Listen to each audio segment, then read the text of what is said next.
Hi viewers, welcome to MK Developers and Constructions అండి. First time మన channel చూస్తున్న వాళ్ళు ఎవరైనా కూడా సబ్స్క్రైబ్ చేసుకోండి ఫ్రెండ్స్. మేము open plots, flats, houses, villas ఇవన్నీ డీల్ చేస్తుంటాం వరంగల్ హైవేకి దగ్గరలో.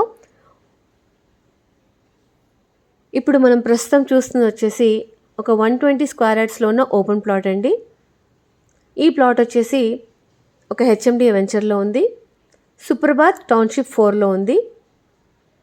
ఇది మనకు వరంగల్ హైవే నుంచి జస్ట్ 2 కిలోమీటర్స్ దూరంలో వస్తుందండి ఈ వెంచర్. నల్ల నరసింహారెడ్డి కాలేజ్కి దగ్గరలో ఉంటుంది. ప్లాట్ డైమెన్షన్స్ వచ్చేసి 27x40 అండి. ఈ ప్లాట్ ఎదురుగుండా మనకు 30 ఫీట్ రోడ్ కూడా ఉంది, ఎందుకంటే ఇది హెచ్ఎండిఏ వెంచర్లో ఉంది కాబట్టి. ప్రైస్ వచ్చేసి 36,000 per స్క్వేర్ యార్డ్ అండి. Slightly negotiable on payment terms ఉంటుంది. ఇంకా ఫేసింగ్ ఆఫ్ ద ప్లాట్ వచ్చేసి నార్త్ ఫేస్ అండి. Thank you for watching.